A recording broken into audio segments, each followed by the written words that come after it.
That's classic. I have to admit, I know this song from the movie Star Trek. Yep. I love this. Is when young James Kirk is driving in the convertible. I haven't seen the latest Star Trek. I heard it's great. Oh, it's just fantastic. Anyway. But that's a terrific song by the Beastie Boys. Welcome back, Sports 101, Sports Radio 1450, also online, sportsradio1450.com. I need to remind everyone to find us on Facebook and become a fan, Sports 101 on Facebook. Also, fan up Sports Radio 1450 if you haven't done that. And Mark, hit us with the Twitter address. I don't remember. What is it? I've got so much. You've got Twitter too many. And Facebook. It's just I'll write it down next week. We'll get it. But anyway, join the Sports 101 Facebook site, because if you don't, they'll keep the webcam on me, and nobody wants that. Well, you got a goatee now, Mark. You're looking pretty hip. Yeah, that nice gray is coming in sweet, isn't it? It looks. What is that word? Dignified. Okay, well, sophisticated. It looks. The check will be in the mail later, Eric. Thank you very much. Good deal. I like it. But yeah, fan up. Become a fan. We have a lot of interaction online with people. A lot of the best conversations we have are online. With people and stuff that doesn't even make it to the air half the time. We have one guy who's on all the time. Bill, a guy I went to high school with. Him and I'll tell you what, you talk about devil's advocate.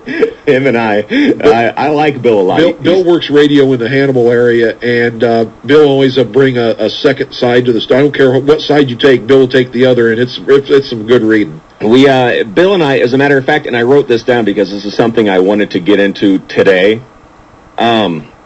And I don't think there's anything else about the All-Star game we need to say, really. I mean, it's Tuesday night if you want to watch. It really means something this year. Yeah. How long do you think they're gonna take before they get rid of that nonsense? I think it'll probably run another couple years, and then they'll decide that's ridiculous. See, here's the thing that gets me, Mark, and we'll get into what I wanted to talk about in just a second. But here's what gets me about the whole All-Star game deciding home field advantage in the World Series. This was baseball's ratings are down. Things are down, yet baseball is still so reluctant to change anything. But a few years ago, the All-Star game ratings were down, and they do something so radical and so unprecedented as far as All-Star games are concerned, and they actually make it they make it somewhat significant in the fact that if your league wins, then your league gets home field advantage in the World Series. Just a moronic, awful idea. But to me, I can't wrap my head around the fact that baseball is willing to go out on such a limb for ratings for their All-Star game, but when it comes to their actual sport, they're so unwilling to change anything. Well, again, you have to thank Bud Selig for this. I'm such a Bud Selig fan. Yes, you are. Clearly. I just think the man's an imbecile. And I never have liked him when he was the owner of the Brewers. He gives me that used car salesman appearance. And I just don't care for the man. I think he's just a joke of a commissioner. I don't think he really knows what's going on. So he throws these ideas at kind of a dartboard and decides, well, let's see. We'll do this. We'll make the All-Star game mean something. And he's all over the place. And 9 times out of 10, it's dumb. And the thing is, I actually read something, I think it was in Sports Illustrated once, about how under Bud Selig, baseball has gone through more change. It was applauding him for all the changes he's made to progress the game, including, get this, Mark, adding a wild card so that there are 8 teams in the postseason. Let's put everyone in the playoffs. It's like hockey. But how progressive? I'm sorry. Listen, I agree with that. I think that the NBA has too many teams in the playoffs, but I think that 8 is. I think that's too hard to get into baseball's place. I like the number 10, but I do think that moving it up to 8, the number up to 8, I don't think that makes Bud Selig deserving of any honors of changing the game so drastically. That's really not that big of a deal. I agree with you. I know a number of years ago, after the first couple of years he was in as commissioner, they were thinking, well, who would be a better commissioner? One name was thrown out who I think would be absolutely fantastic because he loves the game. He's a historian. Bob Costas, Oh, I yeah. think would make a fantastic commissioner. Anyone but Bud Selig. Oh my goodness, we better change the subject. This is perfect. No, this is perfect because this is what we're getting into. This was the role playing I wanted to do, and I put this on Facebook, and I got some pretty good responses. Bill and I had we went back and forth for a week and a half on this. Let's use our imaginations for a second, and let's pretend Bud Selig announces his resignation at the end of this season. Don't toy with me. Next season, Mark, you have been appointed the new commissioner of Major League Baseball. Your immediate assignment: boost ratings and attendance. That's what's important. First things first. What do you do? And callers, I want to pose this to you guys as well, 529-1450. If you want to weigh in on this, I'd like to hear everybody's opinions because I got some good stuff on the internet. One of my favorite answers was make them play football. Okay. That would improve ratings. Oh, sure. Yeah, just make them play football. Yeah, David Ortiz could play offensive line. Then people will watch, but all serious. Okay. yeah, really, in all seriousness, Mark, Okay, what now, would you do? I didn't know you were going to do this, so this is kind of just off the top of my head. A couple things I would do. One, I would have double headers again, and not day-night double headers.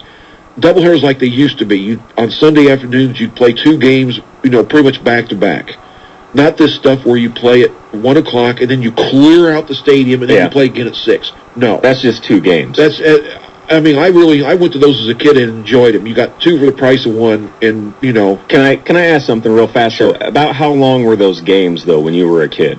I didn't care. When I was a kid, all I knew, I was at a major league ballpark. I was going to see two games. How cool was this? And I agree. And that's what you hear a lot of people say when you bring this up is bring back double headers. When I start thinking about it, and I'm like, well, one of the major knocks on baseball is how long these games go. So nowadays with a doubleheader, before you might be there for 6, maybe 7 hours tops. Now if they have these doubleheaders, man, you're at the ballpark 8.5, 9 hours. Or you're sitting in front of your TV for half of your waking hours of the day. You can do that, but you're gonna be single doing that. I'd rather have a kid at a ballpark for 7.5 hours in front of a Nintendo game. Okay, the other thing I'd like to do is I'd like to change it to where in the playoffs in the World Series you have some day games where kids can. They start. The problem is they start these games honestly sometimes so late, and they run into where they're not done until 11:30, 12 o'clock. Start them a little earlier and play some day games for heaven's sake. There's no sin in playing a day game. Or a day playoff game, which they just don't do anymore. No, they just don't. No, and that would be so good to get this younger generation brought into the sport. There's where the Rays come in. You want to bring in a younger audience, you want to skew younger, then you have to start allowing and playing games where these younger people can start watching and getting some interest in baseball. Yeah, I agree. I mean, and there's a lot of stuff. When I started going through this, it was. I'm telling you, Bill and I had and I wish I had the ability to multitask to the point where I could log onto this computer and bring up some of the stuff that was written. But if it were me, I mean, did you have anything else? That's it for now. You think because you weren't prepared for this, so think about it for a minute while I'm talking. Maybe you can come back with some more stuff. But I'm saying one of the first things I would do would be to shave 50 games off of the schedule, 25 in the front, 25 in the back. Knock that down to right around 100 games, maybe a little bit more, because for one, I think beginning of the season, at the end of the season, you're running into weather issues these days. I mean, you are at the beginning of baseball, and it's a lot of guys were talking about, well, that's a problem with the attendance, is it's too cold. Well, get rid of a month of games to start the season off, and get rid of a month of games to end the season, because for one, the weather's not good anymore, and two, 160 games or 162 games is a lot. I mean, far too many, if you ask me. I think it's unnecessary, and I think most of baseball games lack urgency until closer to the end of the season because, I mean, honestly, you can drop a game and make it up the next day. What's the big deal? You go on a 10-game win streak, and you're pretty much closing the gap in your division, regardless of what division you're in. So there's so many games. It seems to me that they could shave off, 50 and still have a full MLB season, probably still have too many games, but avoid some of this weather and make some of these games matter a little bit more than they do.